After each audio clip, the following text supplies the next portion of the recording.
সে এত খারাপ বলো দেখিনি, তোমার সঙ্গে এত খারাপ ব্যবহার করেছে, এত অযোগ্য তোমার জন্য যে এত বড় শাস্তিখানা তাকে দিলে? তার চোখের সামনে তুমি একজনের সঙ্গে বিয়ে করতে যাচ্ছ? হ্যাঁ, ছি ছি ছি ছি ছি ছি ছি ছি। তবে না, আমার মনে হয় যে আমি তাকে বেশি শাস্তি দিয়েছি, জোর করে হেতা আটকে রেখে। সে আমাকে ভালোবাসে, আমাকে মামনি বলে ডাকে, আমার কথাটা ফেলতে পারেনি কো, তাই এত বড় শাস্তিখানে সে মাথা পেতে নিল। আমি তাকে ধরে রেখেছি বলেই তার স্বামীর বিয়ে তার চোখের সামনে দেখতে হবে। আমি বড় অন্যায় করেছি, আমি বড় সুযোগ নিয়েছি তার ভালোবাসা, বড় অন্যায় করেছি আমি।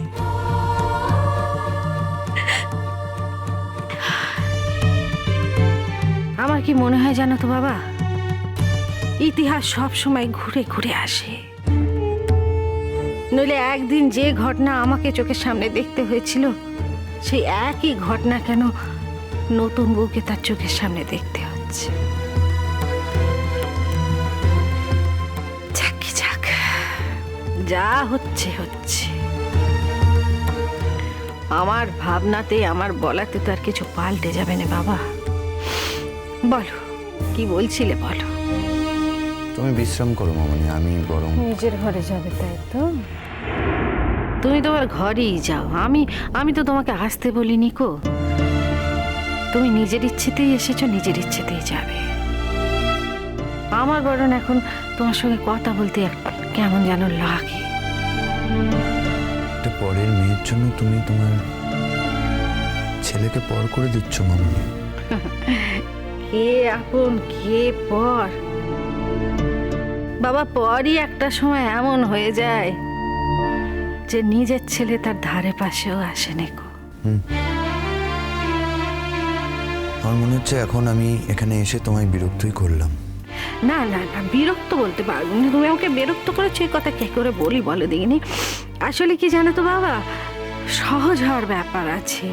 আগে যখন তুমি আমার সম্মুখে এসে দাঁড়াতে, আমার সঙ্গে কথা কইতে, আমার সবসময় মনে হতো আমার আপনার জন, আমার ছেলে আমার সামনে এসে দাঁড়িয়েছে। এখন আমার কেমন যেন মনে হয় জানো তো বাবা, মনে হয় একজন অন্য মানুষ আমার ঘরে আমার সামনে এসে দাঁড়িয়েছে, আমি বাইরের লোকের সঙ্গে কথা বলতেছি। আমি তো খুব জড়ো সড়ো মানুষ বাবা, দেখেছো তো আমার কেমন যেন কেমন কেমন অসুবিধে হয়, কেমন ব্যবহার পাল্টে যায়। তুমি নিশ্চয়ই লক্ষ্য করেছো, তুমি তো বুদ্ধিমান ছেলে। হ্যাঁ, বুঝতে পারছি, খুব ভালোই বুঝতে পারছি মামনি। কিন্তু কি করবো বলো, তোমার কাছে না এসে তো আমি পারবো না থাকতে। তুমি আমায় যতই দূরে ঠেলে সরিয়ে রাখো মামা, আমি তোমার থেকে দূরে সরে যেতে পারবো না। আসলে তোমায় মায়ের আসনে বসিয়েছি তো। এই কথাটা তুমি খবরদার বলবে না বাবা, তুমি আমাকে মায়ের আসনে বসেছো। একটা মানুষের খোঁজ নেওয়া, তার সামনে এসে দাঁড়ানো মানেই তাকে মায়ের সম্মান দেয়, এমনটা নয় গো। যদি তুমি সত্যি সত্যি আমাকে মায়ের আসনে বসাতে, তাইলে তুমি আমার কথা শুনতে। তুমি আমার কোনো কথাখানা শুনেছো?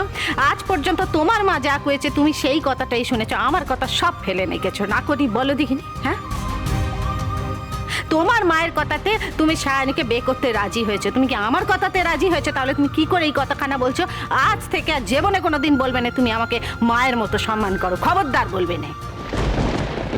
একটা কথা বলি চাঁদ বাবা, অধর্ম করার কিন্তু একটা সীমা থাকে। আমি কোনো অধর্ম করিনি মামনি, আর একদিন তুমি ঠিক বুঝতে পারবে যে অধর্ম আমি নয়, অন্য কেউ করেছে। মামুনি,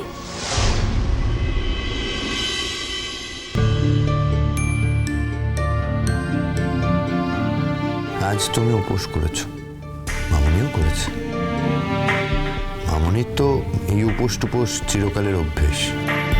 তোমার বোধহয় এত অভ্যেস ছিল না, তাই তোমাকে উপোসের দিনে বড় কাহিল লাগে দেখতে।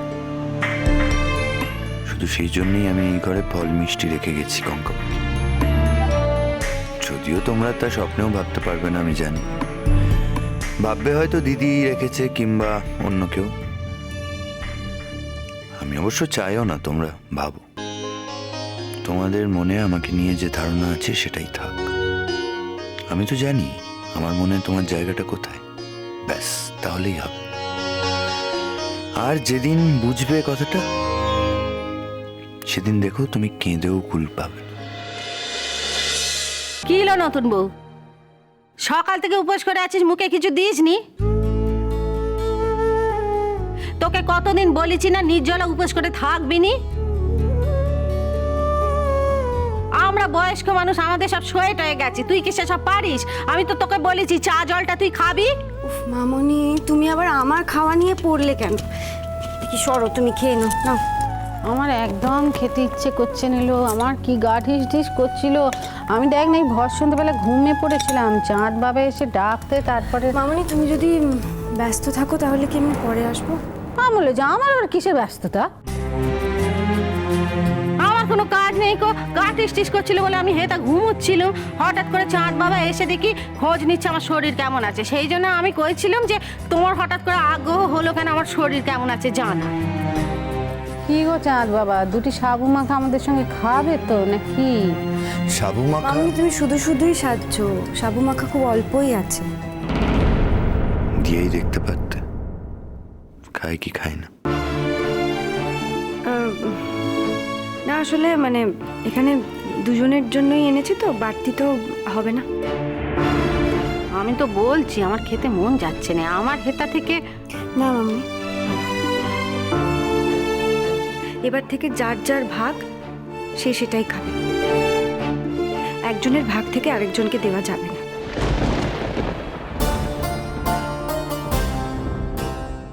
আর তার চেয়ে বড় কথা, তুমি তো সারা জীবন ধরে তোমার ভাগটা অন্যকে দিয়েই এসছো।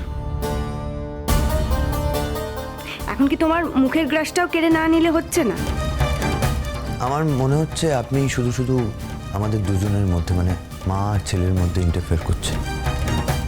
এটা আমাদের দুজনের ব্যাপার, আর এটা আজকের ইনসিডেন্ট নয়। আমি ছোটবেলা থেকেই মামনি যখনই শুনুন, মনে মনে ভেবে নিলেই না সন্তান হওয়া যায় না, আর যাই হওয়া যায়। তাছাড়া মামনির সন্তান হতে গেলে একটা যোগ্যতা লাগে। আপনার মতন সন্তানের মা মামনি হতে পারে না, তাতে মামনির অপমান হয়। কঙ্কাবতী, চিৎকার করবেন না। এখন এখন মামনির বিশ্রামের সময়, মামনি ভদ্রতা করছে সেটার সুযোগ নেবেন না। আপনি বরং একটা কাজ করুন, আপনি মামনিকে বিশ্রাম নিতে দিন, এখন আপনি এখান থেকে যান। দেখেছো মামনি, যা কিছু ঘটছে কিন্তু তোমার চোখের সামনেই সবটা ঘটছে। হ্যাঁ বাবা, চিরকাল যা যা ঘটেছে সব আমার চোখের সামনেই ঘটেছে, চোখ মেলে দেখেছি। সকালেও যা ঘটেছে চোখ মেলে দেখেছি, এখনো যা ঘটতেছে তা চোখ মেলে দেখতেছি। চোখ মেলে দেখাই তো আমার কাজ, তাই না বাবা? এক মিনিট, তার মানে এখন যা হচ্ছে তুমি পুরো বিষয়টাকে সাপোর্ট করছো, তাই তো? তখন যা হয়েছিল তাকেও কি আমি সাপোর্ট করেছি? করিনি তো। আমার সাপোর্ট করা না করে কি আসে যায় বলে দিগনি?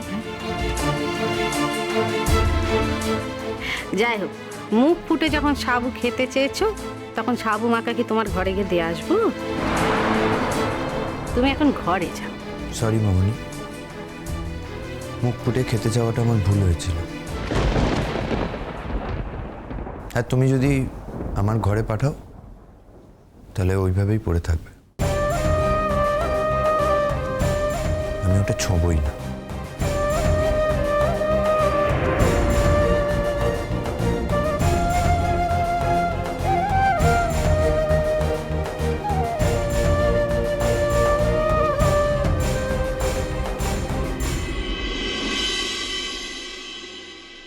সর্বজিৎ, বলছি কি, আমি বরং কাল যাব।